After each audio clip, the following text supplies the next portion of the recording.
Very much. Welcome, Secretary of State.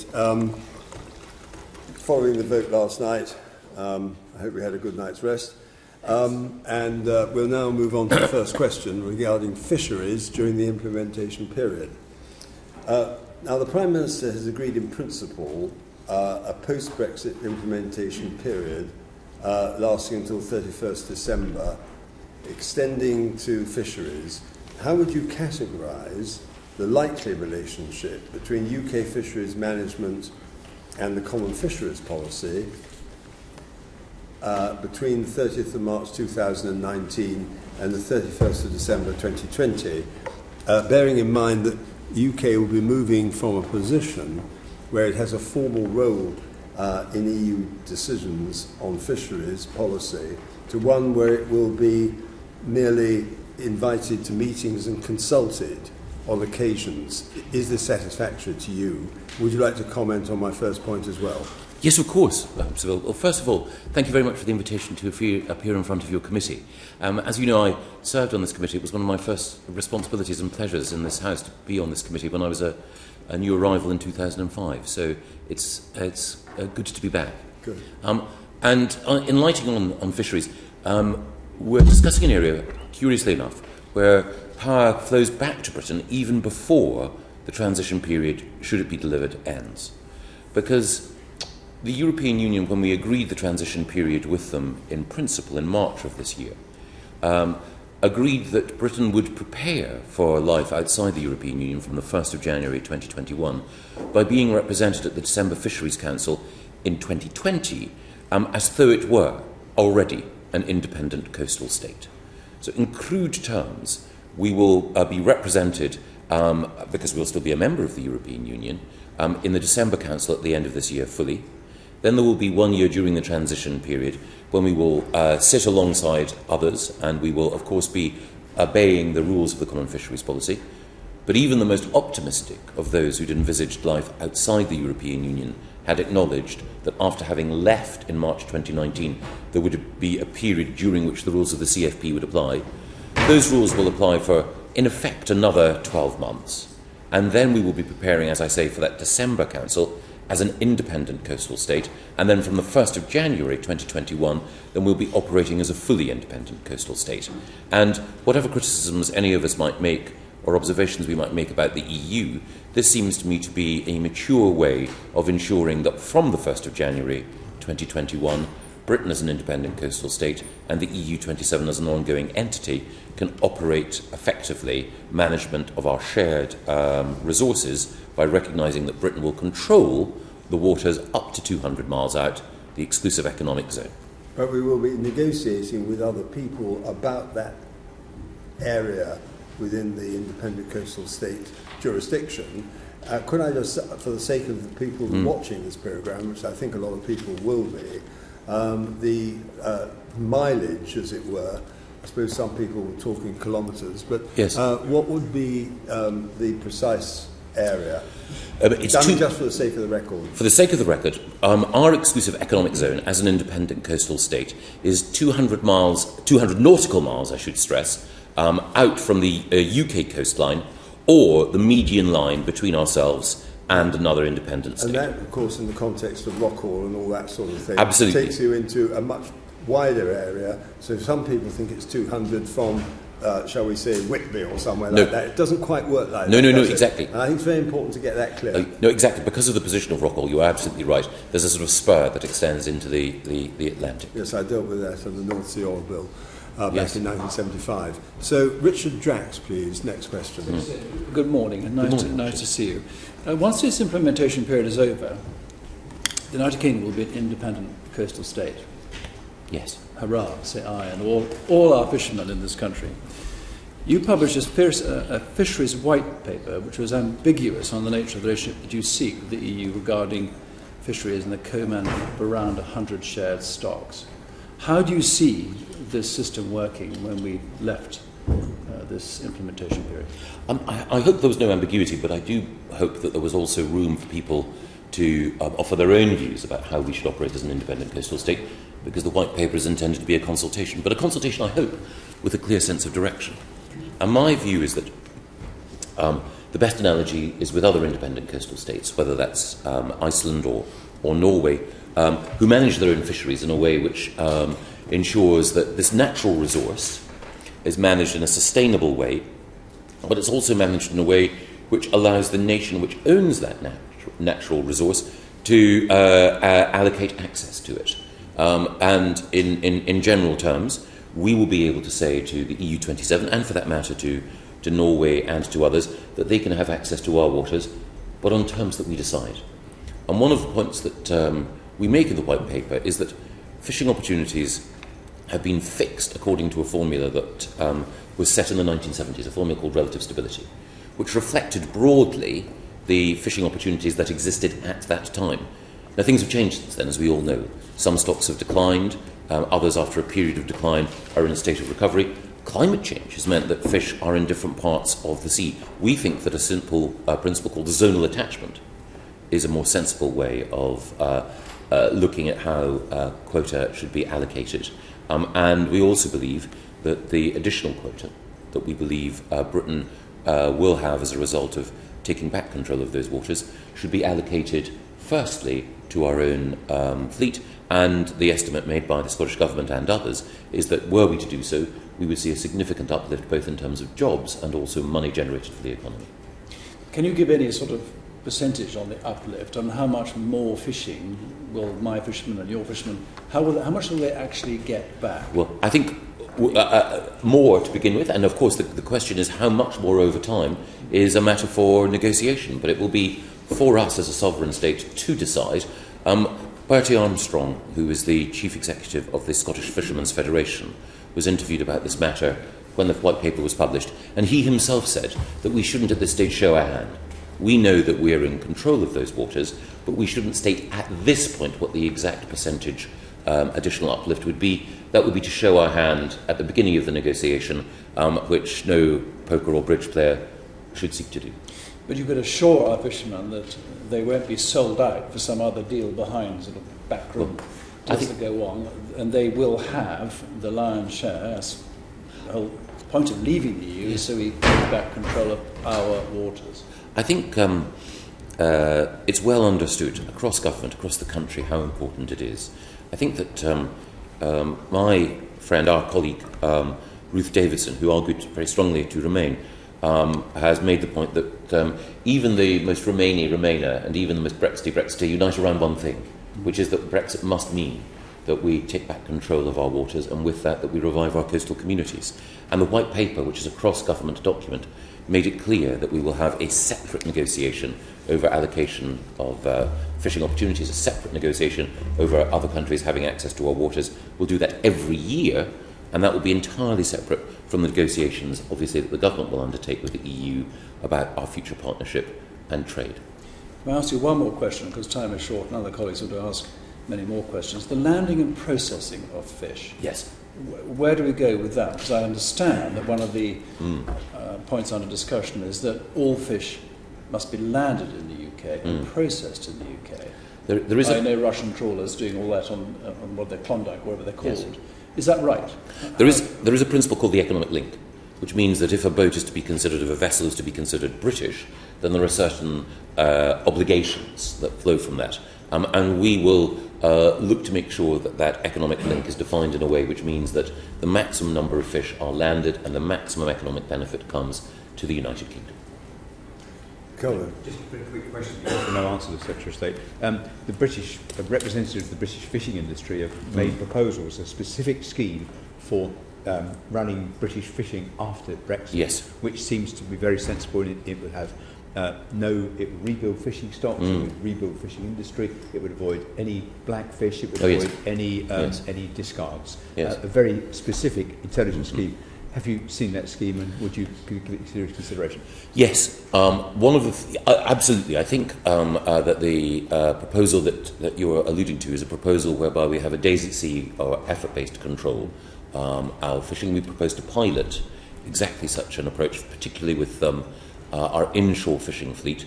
I think it's fair to say that while the fishing industry is united as one in believing the European Union provides a significant number of opportunities, There is within that community a range of opinions about the best way to manage it, sometimes reflecting the stocks that are fished, the location of the vessels, the economic investments that people have made. But what we want to do is to make sure that every aspect of the fishing industry benefits, and in particular, I think it's probably fair to say that inshore vessels, the under 10 fleet, have probably had the rougher end of the stick in the past, and one of the things that we're anxious to do is to make sure that as we increase quota, that more of that quota and more opportunities go to those vessels proportionately, and that in particular we pay close attention, as you've done, to their suggestions about how we can better manage stocks. Thank you.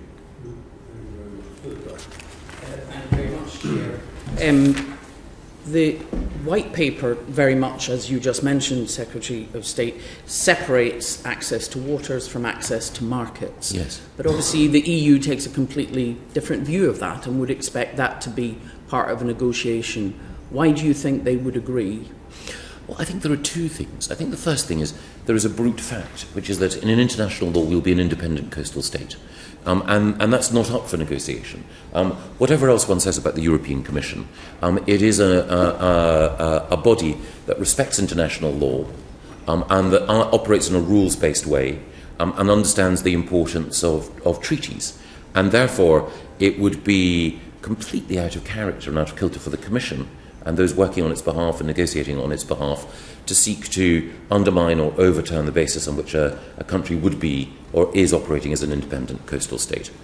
I think the second thing is that already it's been the case, notwithstanding the fact that some, including myself, hoped that we might be wholly out of the CFP during the transition period, that Europe's taken a pragmatic and realistic approach and said, given that you are going to be an independent coastal state from the 1st of January 2021, then we will treat you in the run-up to December 2020 as though you were, in order to prepare for that. So I think that those two things, I think, are, to be fair to the EU, an indication of their approach. And then, as I mentioned to Richard, the white paper is an agreed government position. Had the government wanted to take a different position, had the government wanted to muddy these waters, then we could have done, but we've chosen to be absolutely clear, and we've chosen to be absolutely clear because we regard this as a cardinal principle of our approach towards these negotiations. I totally accept that obviously the control of waters as an independent state is under the control of the UK, but access to markets is not. Yes. And while you say that fishermen to a man are behind the direction, I would say having the South West Scotland fishing yes. market and living in a fishing port, which is largely crustacean, yes. where 80% of their catch goes to Europe, it is not unanimous. There are other groups and other fisheries groups who do not support that.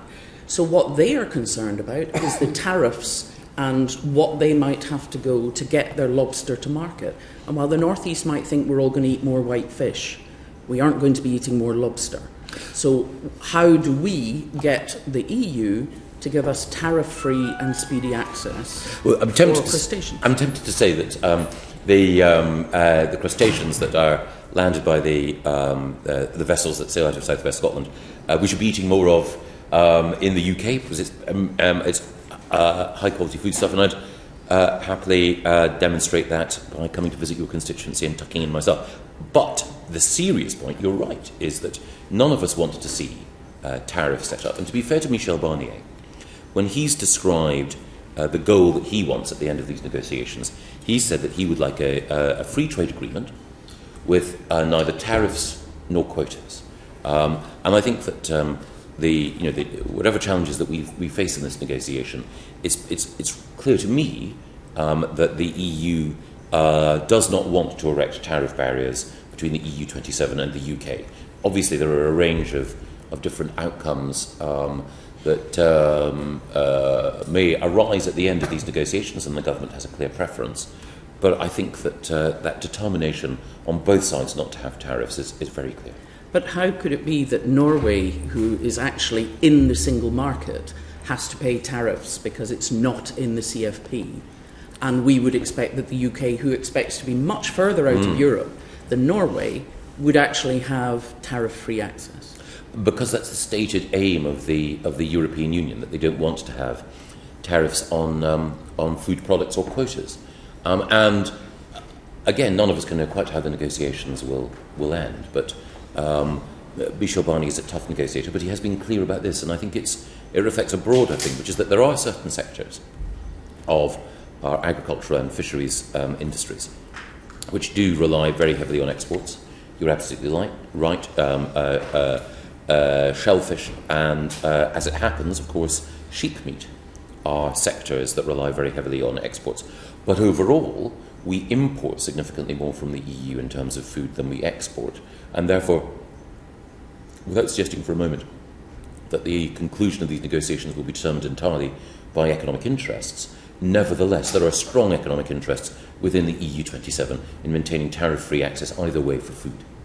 Mr. Drax obviously mentioned fish processing, and yes. of course there are different rules about landing fresh fish and yes. importing processed, and the tariffs are largely on processed fish. Do you not see a danger, particularly in the east of Scotland, northeast of Scotland, where we have a lot of fish processing, where it could be particularly that sector that ends up hit and having, as Norway pays, up to 12% tariffs, even though there might be an allowance for raw fish, that could actually send more fishing vessels to land their fish in European ports instead of landing them in? Well, I think as Richard quite rightly alluded to, if a vessel is going to have fishing opportunities in the UK and to have an economic link with the UK, then there can be certain obligations attached to that. More broadly, I'm very conscious of the concerns of the fish processing industry, particularly in the northeast. That's my family background, and that's why I think that in the deal that we seek with the European Union, maintaining that tariff-free access, that barrier-free access is a good thing. That's one of the reasons why, notwithstanding the fact that it's not perfect, in my view, nothing is in this world, I supported and support the approach that the Prime Minister outlined in Chequers. In the White Paper, it doesn't seem to mention having any support for fishing, and indeed commits to the World Trade Organization aim of having no subsidies at all to fisheries. How will that work for what are often quite isolated and relatively poor fishing communities that are in coastal areas? The government hopes to bring forward proposals shortly to explain how our Shared Opportunities Fund will work. In essence, as we know, the European Union provides financial support specifically to more disadvantaged communities, those where the productivity is lower or there are particular challenges, in order to help bridge the gap. We want to do that in a less bureaucratic and better way. We both know that two of the areas in Britain which face the biggest challenges are more remote rural areas and coastal communities. There's an existing fund, the EMFF, which provides, under appropriate conditions, investment for coastal communities in order to make sure the infrastructure is there to support fisheries. We would seek to replicate not exactly the same bureaucracy behind the EMFF, but funding which would go specifically towards coastal communities in order to make sure that everything from the ice machines necessary in order to keep fish fresh through to investment in harbour infrastructure was there. And one of the things that I've discussed with the Treasury and with others is the vital importance of making sure that we have investment in our coastal communities. Fisheries is one way of helping to revive those communities, but they face a number of other challenges. The EMF is one way of channeling state support to those communities, and we need to make sure that we have something that follows it, but there is much more that we need to do for those communities as well. So how does that fit with the statement in the White Paper that says the government is committed to no subsidies to fisheries? I think that the two things I'd say, the first is that there are state aid rules that the EU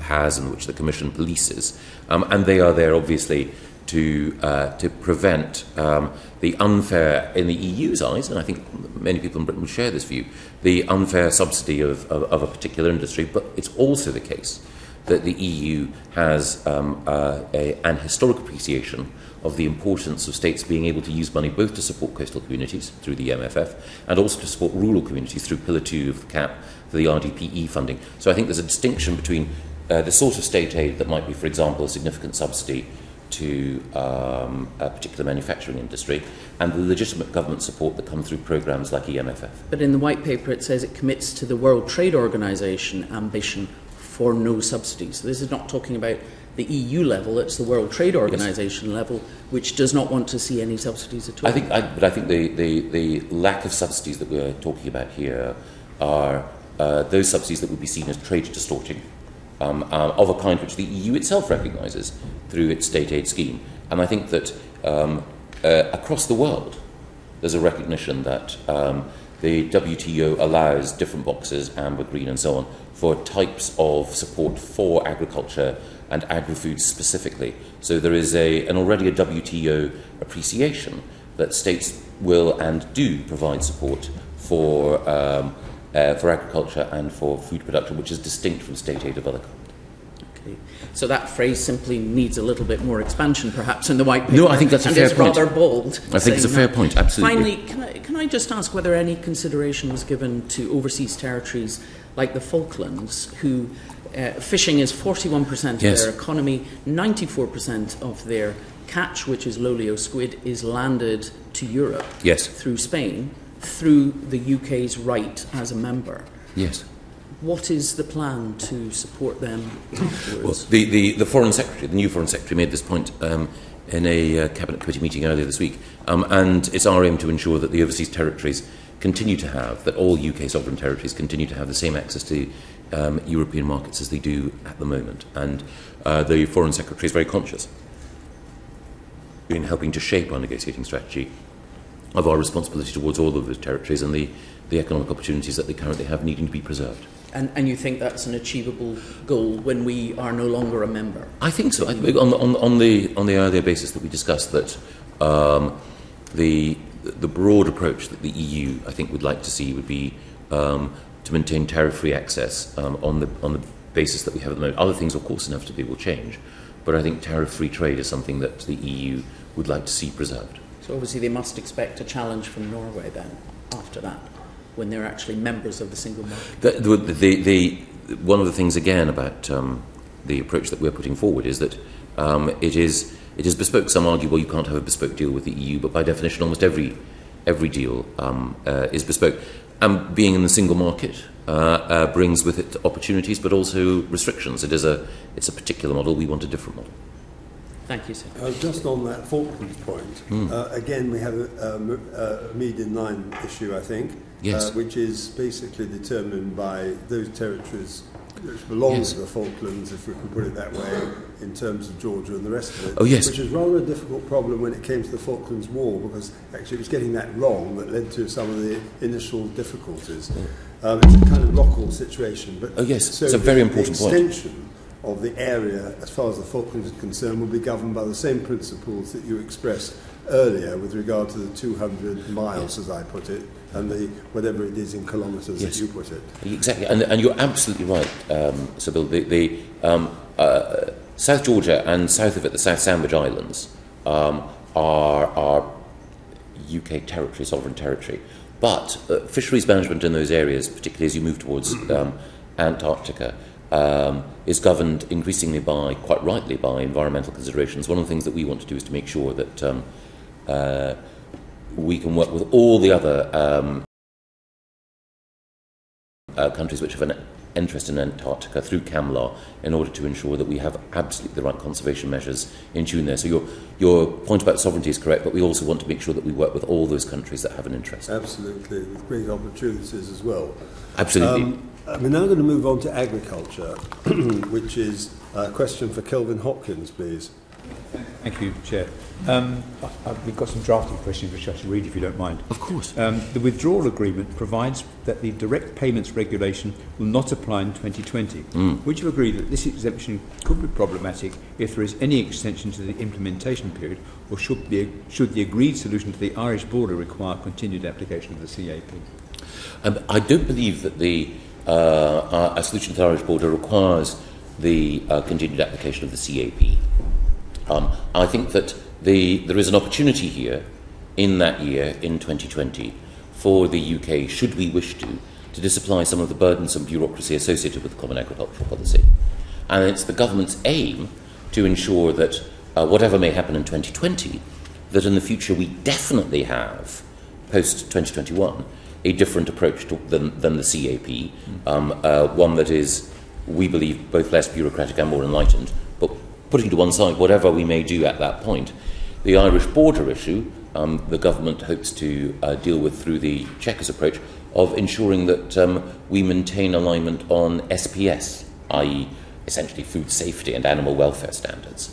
And again, I think there's a potential win-win here, though of course good people can differ. And the potential win-win is that we can have a less bureaucratic approach towards the support that we give to our farmers at home, and at the same time a guarantee that high animal welfare standards are kept, and therefore no requirement on checks either at the Irish border or, for that matter, at Calais, when British farmers' excellent produce grows abroad. So that's what we hope to achieve. Thank you.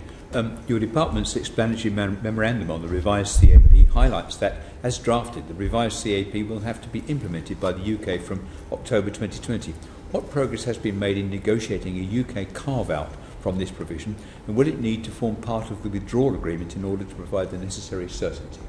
I think it would be better if it were part of the withdrawal agreement, but I think that already implicit in your question and everything that's been said is an acknowledgement that because the CAP is paid in arrears, as it were, we have that year during which we agree on the amount that's going to be paid. In fact, the UK government has agreed broadly that we will carry on with some adjustments, existing direct payments for several years even after we leave the EU, in order to provide farmers with a transition period and a period of stability. So I don't believe that it would need to be in the withdrawal agreement, but I'm open-minded. Okay.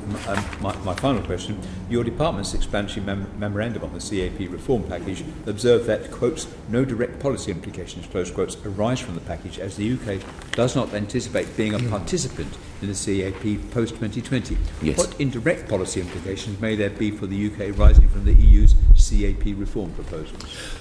Well, I think there could be all manner, but I think one of the interesting things about securing agreement amongst the EU27 about what the successor regime to the CAP is that we still sit in those discussions. Our diplomats are still there as full members of the EU. So the European Commissioner, Commissioner Hogan, great man, is outlining his proposals for how things should change to the EU. The 27 have an interest. We're there, of course, still as an EU member, but principally as an observer to these discussions. And what's striking is that one of the biggest challenges that they have is that without Britain's significant financial contribution, the pie is much smaller. And the first challenge that they face is, with less money to go around, how do they cope? And I know that there are some who argue that that Britain's contributions in the greater scheme of things are not a huge amount of money. But actually, for EU agriculture ministers, they really are. The second thing is that there are tensions amongst the different nations, though they're cordial, between those who argue that the EU should move away from its current system of area-based payments and towards more money for environmental and other goods, and those who say, no, we want to keep area-based payments because we're familiar with them. It's interesting that some of the countries which are keenest to move away from area-based payments are countries like our own, like the Netherlands and so on, which have a more productive approach towards agriculture and also a greater degree of sensitivity towards the environment. So it'll be interesting to see how the debate develops. Some argue that if the EU continues to subsidise its farmers, that our farmers will be at a competitive disadvantage.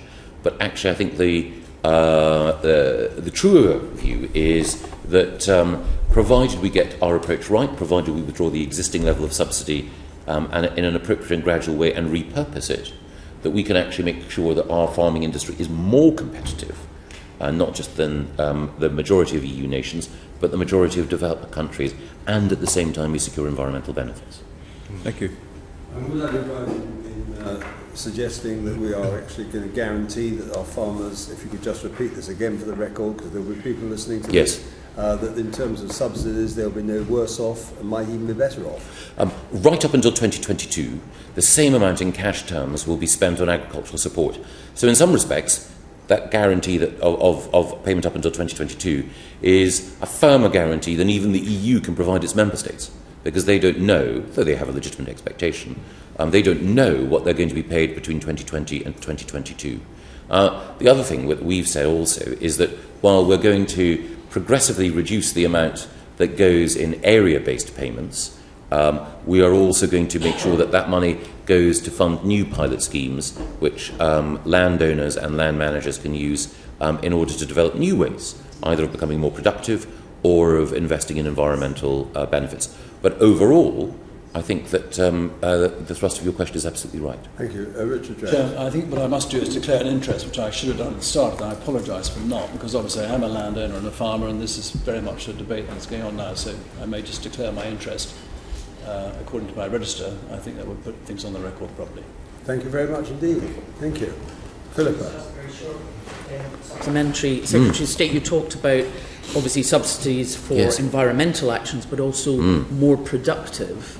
In what way is that? Because there seems to be a predominant talk about subsidising for environmental actions. And while England has only 17% less favoured land, obviously Scotland and Wales over 80%, Northern Ireland over 70%.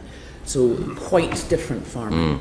So what would be the subsidy for being more productive? I think in particular what we envisage is making sure that there is subsidy for investment in technology or support for investment in technology and technology transfer. So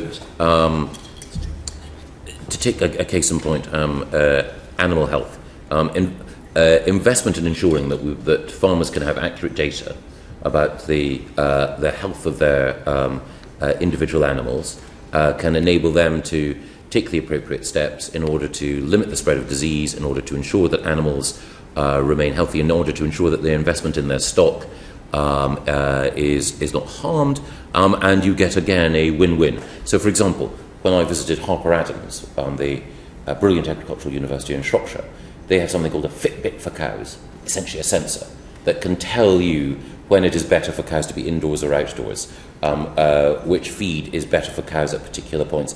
By making sure that your beasts are healthy and happy, you end up with a better yield, and also you can nip in the bud any potential injury or disease that they might have. And it's precisely that sort of innovation that I believe that the state should get behind and which will benefit farmers. But there will be no actual subsidy towards the actual production of food? Well, one of the things that we have also discussed, and this I think is relevant both to Wales and to Scotland, is that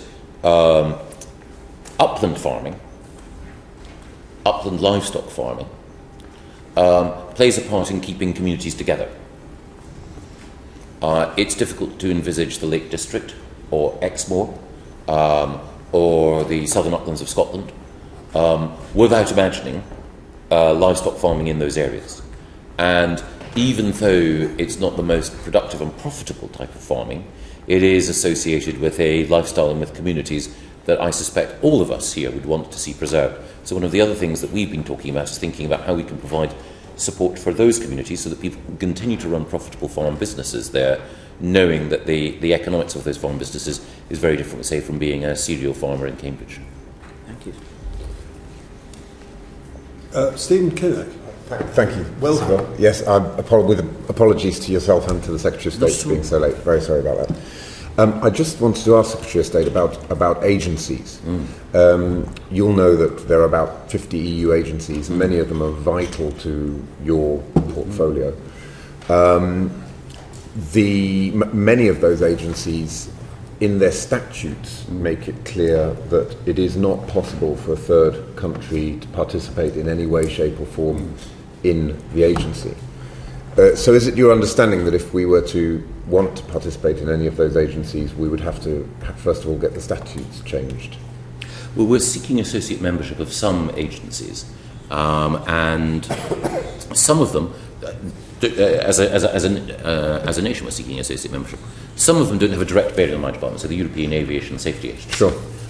Which I think, and as I say, it's outside my area of direct responsibility, I think countries like Switzerland are members of. Then there are others like the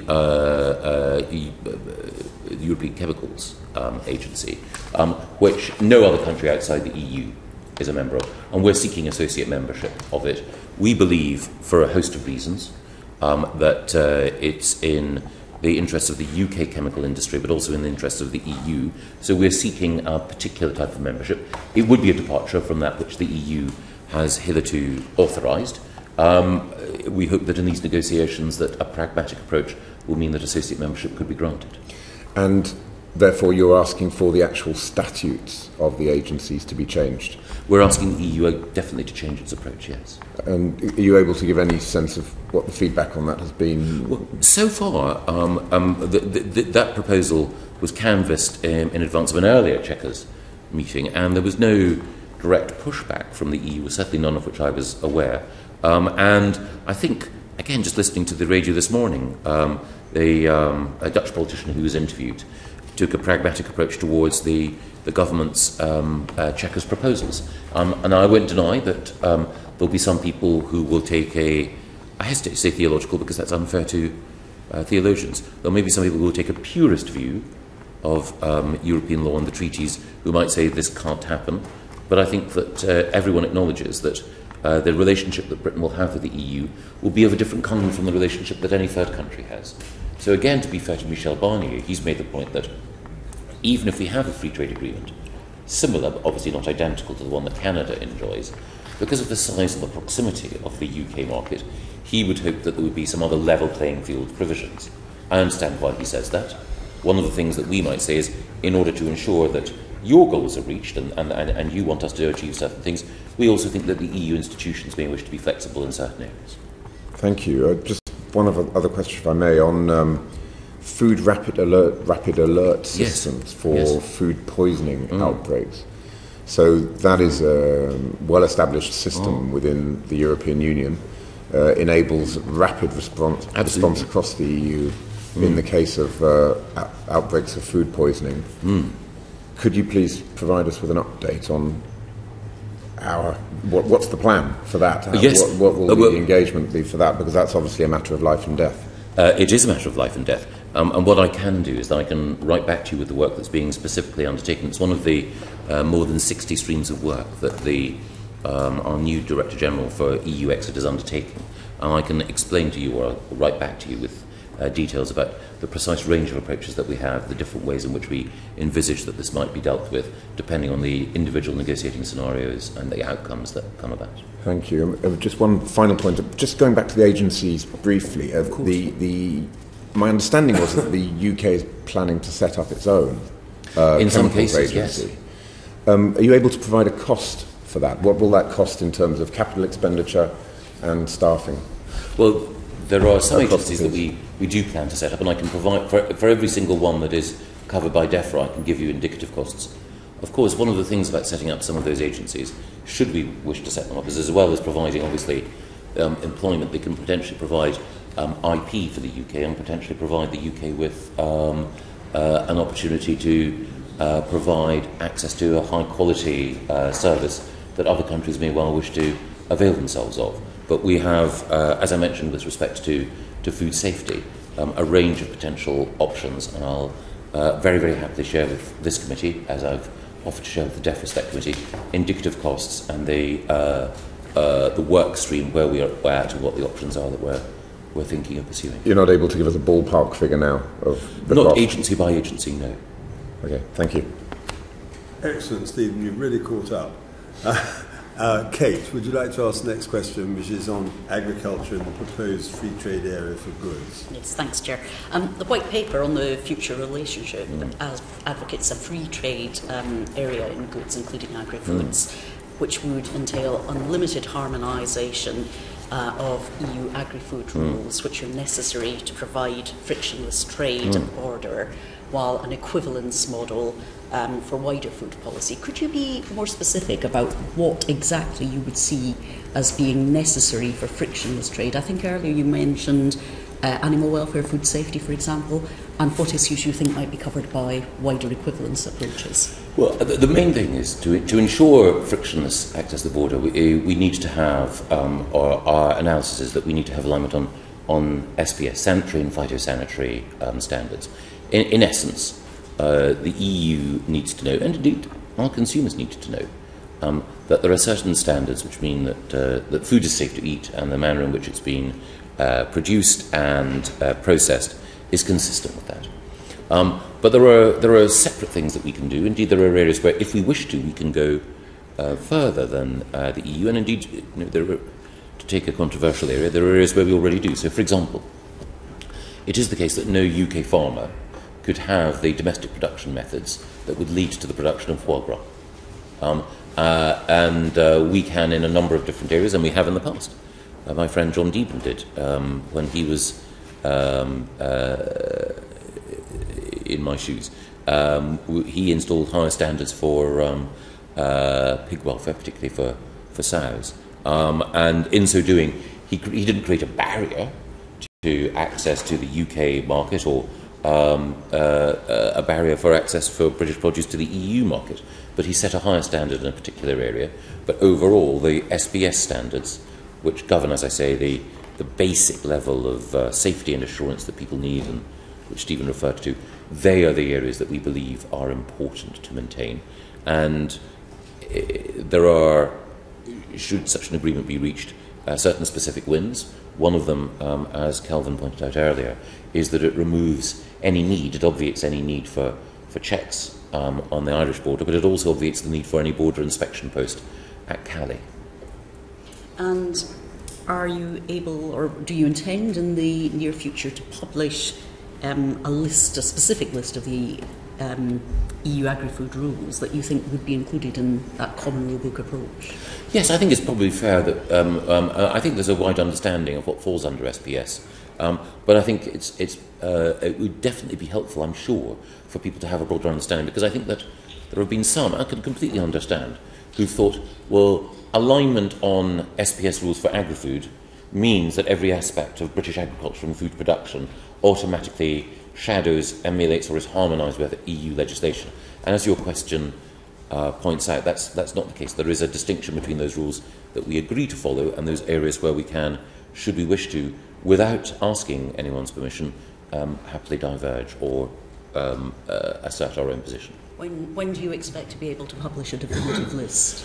Well, obviously, I think one of the things about Chequers overall is that it's part of an ongoing negotiation. But taking the point that you make in fairness, I think we'll try to do so as quickly as possible in order to lend clarity to the debate as well, so that people know exactly what's envisaged by SPS, what's out of scope, and again, in indication to, or in response to the question from Kelvin, I made the point that when it comes to agricultural subsidy and support, that would be outside scope, and when it comes to certain food labelling issues, then it would also be the case that the UK would have, in food policy, its own autonomy. And what is your position on live animal exports? Well, since live animal exports are managed away from the border, it's still the case that we could, should we wish to, and I'm in the middle of looking at evidence that we've asked to see as part of a call for evidence. I'm keen to see if we can do more in order to ensure that animal welfare standards and the management of live exports is improved. Sorry. No, Kate, you go first. And where we're looking to equivalence arrangements rather than a common rule book. Yes. I think in the white paper there's an example of such arrangements that are already in place between the EU and a number of third countries concerning organic production rules. But in fact, those particular arrangements have been found not to work well and are being wound back, as I understand it. Are there any examples which you're confident have worked and which you could point to as being a good model for us for the future? I think that the broad principle of recognition of regulatory equivalence applies in a number of areas. And I take your point that the attitude towards organics is evolving. Again, I can come back to the committee with some examples, both from the food sector and from others, where we think equivalence has worked between the EU and other third countries with whom it's had free trade agreements. Marketing standards are one possible area, aren't they? But do you consider it likely that the EU would grant full tariff and quota-free access to its agri-food markets without making some quite hard-edged demands on marketing standards? I think it would make demands. Whether or not they'd be harsh would be a matter of judgment. But I think the experience of CETA shows that at times the EU can negotiate hard, but ultimately very generous market access was agreed. I think that we would be in a far stronger position than Canada, again because of the proximity of our markets and because of the penetration of our markets by EU food producers. mentioned SPS a number of occasions. I'm just thinking again of the person who's watching this channel. Just so you could explain SPS. SPS means sanitary and phytosanitary, and that essentially relates to the health requirements of animal and plant produce in order to make sure that you and I can consume them in safety. Yeah, we may know, but it's very important. No, you're absolutely right to pull me up, Sybil. Indeed. Michael. Chairman, thank you actually. Secretary of State, can I just follow up firstly from Kelvin's questions about the Common Agricultural Policy? In March, you released a consultation paper and you wrote a forward to it and said that we're looking to have a more rational and sensitive agricultural policy, and lots of farmers endorse it, and I'm sure across the country can get behind that, and I'm sure many voted to leave because of concerns about the CAP. Yes. How far advanced is preparation for that more rational and sensitive agricultural policy? Where are we on that? Well, I hope that we'll be able to bring forward, I had originally hoped before the end of the session, but I hope soon after we come back in September to bring forward a bill, and alongside that bill a detailed explanation of how it would operate in order to let people see how we propose to allocate support in the future. The different public goods that we've discussed, how we identify them, how we allocate money to those who manage our land and own our land, and also at the same time, alongside that, to outline what the simplified and streamlined but still rigorous regulatory structure that goes alongside those payments would be. And can we look forward to that in September, October? I hope September. That's the deadline to which we're working. That's very helpful. On another subject, what plans are you and your department making for trading on WTO terms? Well, we are making, and it goes back to the point that Stephen made, we're making significant plans for a range of alternative scenarios. I personally would rather that we had a free trade arrangement, obviously. The free trade agreement or free trade area that's outlined in the Chequers proposals, we've discussed it. It brings with it a number of benefits, though also additional challenges. But of course, we, like every government department, are stepping up our preparations for the possibility, while no one wants it, but the possibility that we would leave in March 2019 and then have to trade on WTO terms. And that's obviously in light of Chequers and the agreement and the subsequent white paper? We were already indifferent, and I think in other government departments, I know, undertaking a significant amount of work there, but there has been a step change as a result of Chequers, absolutely. Thank you very much indeed. Chairman, thank you. Kate, do you want to ask a question?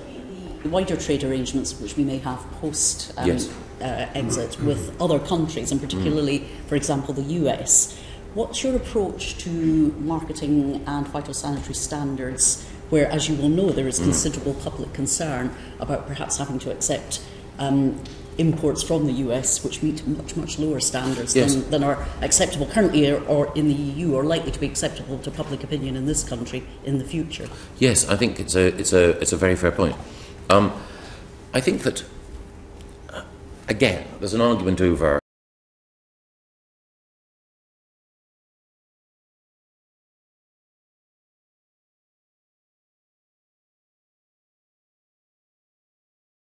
aren't deemed acceptable here. So it's about animal welfare. The need for this wash is because the chickens are kept in conditions that we wouldn't tolerate or allow here. And therefore the American manufacturer secures a potential competitive advantage over our own who've got higher standards. My view is that animal welfare and indeed environmental standards overall matter to UK citizens, and it's important that we uphold them. And whatever the relationship was that we had with the EU, I don't think UK citizens would want to see those standards lowered and would want to see our domestic producers put at a competitive disadvantage as a result of that. And that's why I've been clear that in any trade agreement that we secure with America or with any other country, that we shouldn't see a dilution of those standards. Now, some have said, oh, well, that means that it would be impossible to secure a free trade agreement.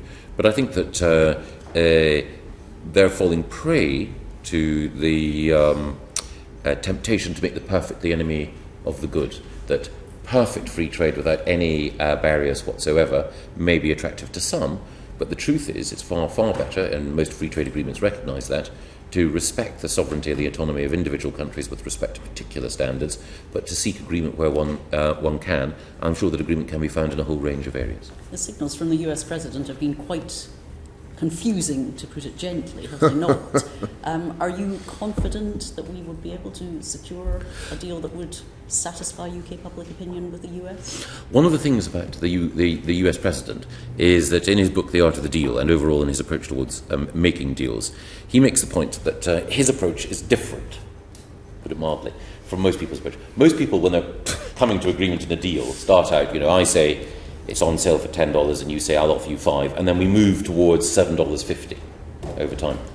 His approach is to say I'll give you $10 for it, and then just as you're about to say yes, he says actually I think it's worthless, $1, and he tries to by using a provocative deviation from the mean to disorientate before eventually coming to a satisfactory conclusion. So I wouldn't necessarily judge this president's deal-making style by the approach that others classically take towards deals. And because his style is different, that doesn't mean that a deal is any more unlikely. It just means that the route is slightly more of a roller coaster than with some others. Do you think your officials are capable of negotiating effectively in that environment? I think that certainly the officials at the Department of International Trade and at DEFRA, whom we heard from the other day. Yes, I think they've made a close study of the president's speech. More broadly, I'd say, and I think we've all done that. I think more broadly, none the wiser. It's also the case that there's I went to the US earlier this year, among other things, to just listen to people from both sides of the aisle and from the Senate and the House to see what they thought about the prospects of a free trade deal. What was interesting was that there was bipartisan support for a free trade deal with the UK, broadly because our economies are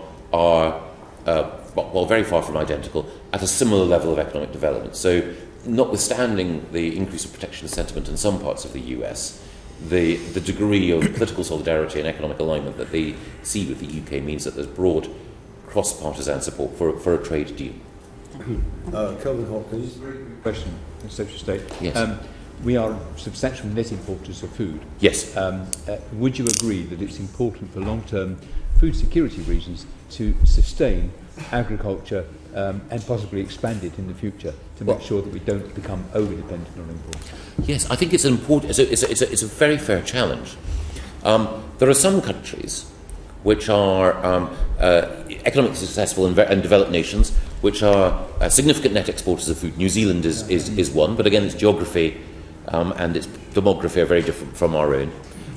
There are other countries where they produce even less food, but they're more. They have a higher level of productivity than we do overall. So there's a spectrum. But I do agree with you that making sure that we have a productive food production sector and that we have farmers who are capturing a big slice of the domestic market as well as exporting is important. And one point I'd make is that, again, the two can go together. So, as I think most people around the committee know, if you're a pig farmer, there are some parts of the animal that are hugely popular with the UK consumer and other parts that the UK consumer is unlikely to consume.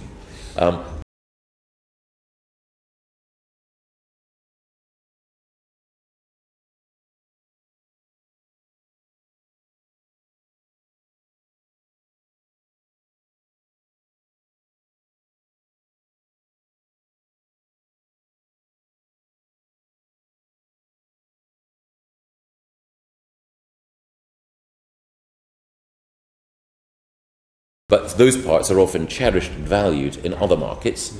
If you can increase the amount of the pig, or increase the demand for those bits of the pig that other countries want, then that means that you have more to satisfy the domestic market. So in crude terms, if we can sell more of the hindquarters of the pig to China, that means that more of the forequarters of the animal can be sold here rather than the British consumer buying, not that I have anything against it, Danish or Dutch pork and bacon products. So there can be a win-win, and I think it would be a good thing if we were both to help our farmers meet export demands elsewhere and at the same time to satisfy more domestic demand.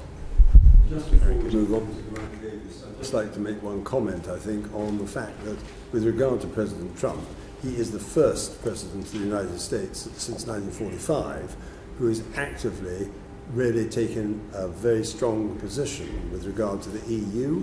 Yes. And he understands the EU in a way that quite a lot of other people do not. And I think that's worth just recording in case our discussion gave an impression that we were somehow or other not aware of that. No, and I think it's also fair. I mean, I didn't want to mention it, but during a period when I was on the back benches, I met and interviewed the president for the Times newspaper. And one of the things that was striking is that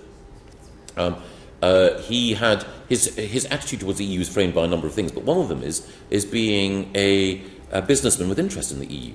He has a hotel and golf course in Ireland as well as 2 in Scotland, and he's had to deal with some of the bureaucracy that's emanated as a result of that, and that shaped his view. The other thing, of course, is that he has a view about the German car industry and the way in which the EU has provided opportunities for the German car industry, and his perception that that's been... Well, it's to do with the currency. I mean, let's not get into that because we're to talk Sorry. agriculture. So No, but I think it's a fair point.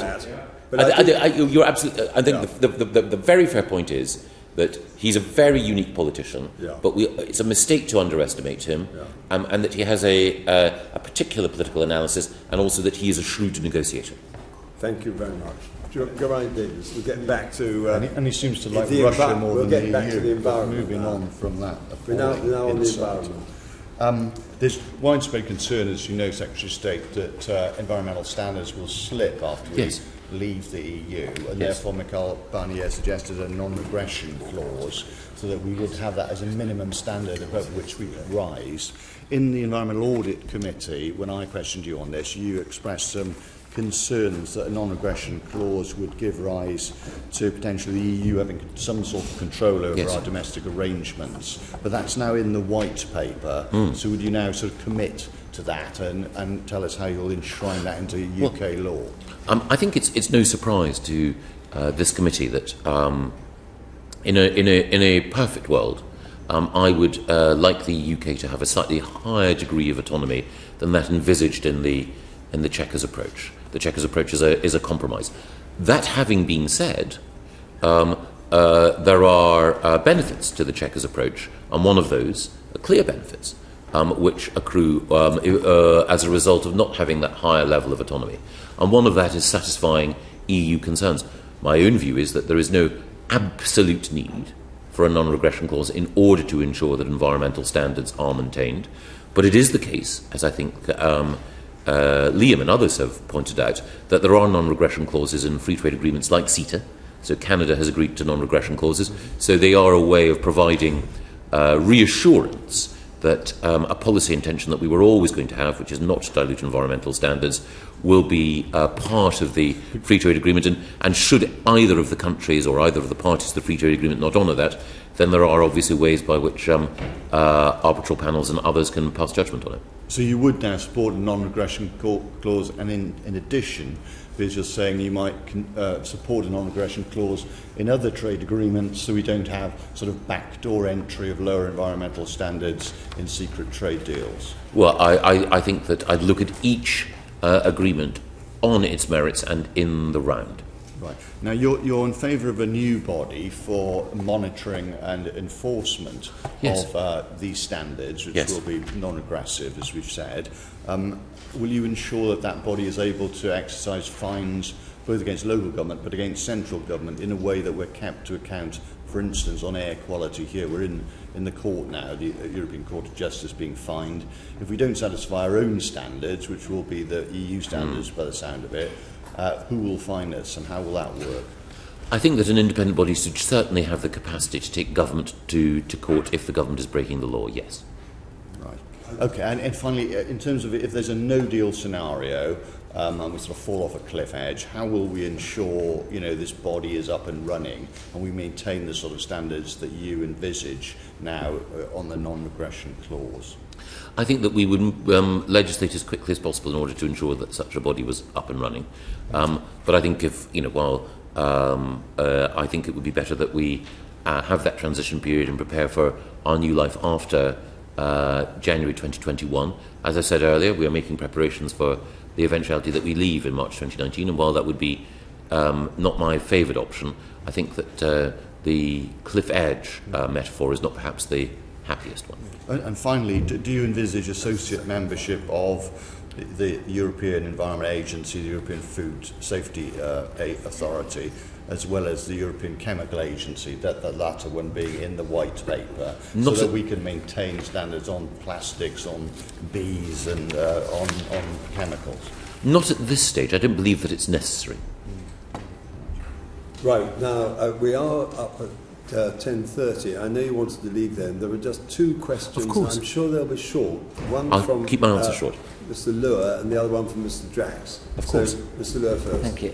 Mine is simply to ask you to expand slightly upon non-regression in the sense of not so much a better or worse regulation, which is quite pejorative, but actually the scope within a Chequers future for different ways of reaching the same objective. And do you think that Chequers actually prevents that from now happening to a much larger degree than pre-Chequers discussions led us to believe? I think that what Chequers does is that it states that when it comes to the regulations that cover goods, that we will accept harmonisation with EU rules. That covers 20% and declining of our economy, because services is a growing sector. The argument is made that the goods acquis is relatively stable, though one of the points that I've made is that we've seen the EU in the past having, say, an approach which means that they sometimes, use definitional ambiguity in order to achieve a particular agenda. But nevertheless, it would only be in those areas. And I think in other areas we would have, should the Chequers Agreement be accepted by the EU, or something very similar to it be accepted by the EU, significant freedom in a variety of other areas. I've described it as a compromise, and I think it's a compromise which, as I mentioned to Geraint, while it doesn't give the country the full regulatory freedom which in an ideal world I might like to see, nevertheless, in accepting that lack of regulatory freedom, there are other benefits that do accrue, and existing companies have been clear about what they see some of those benefits are, and there are benefits certainly in our relationship with Ireland. Thank you. Secretary, finally, do you find it extraordinary, like me, that a great country as we are is not able to design, make and implement its own environmental laws, while at the same time, of course, having laws that in effect our trading partners are to the benefit of both trading partners? Well, I think we absolutely can. I think one of the things about leaving the European Union, of which we've been members for more than 40 years, is that the public clearly wanted us to leave and to take back control of our laws. But also in leaving, I think that it's important for us to recognise some of the obligations that have built up over that time and try to leave in a civilised way as good neighbours. And I think there's a very British approach, which is to be gracious in negotiations like this and to be conscious of the concerns of our friends and neighbours. And I think that the right approach which the Prime Minister is taking is to be very hard-headed about core British interests, but at the same time gracious and accommodating to our neighbours where possible. I would just finish, if I may, by perhaps recalling the fact that it was, of course, Disraeli who in the 1860s, 1870s, brought forward the first serious anti-pollution legislation. Absolutely. And therefore it's very much in the tradition, if I may say, of the Conservative Party that we maintain that within the framework of our own sovereignty, which we will get back. Well, absolutely. The legislation to clean up our rivers was introduced by Disraeli. Legislation to clean up our air was introduced by Harold Macmillan. Legislation to create national parks was brought in, as it happens, by a Labour government, but following on a recommendation from a Liberal politician and backed by the Conservative opposition at the time. So all of this was achieved before we joined the EU, so your point is very well made, Sir. And I hope you've enjoyed Phineas Finn. Thank you. Thank you very much indeed for coming. Thank you. Thank you.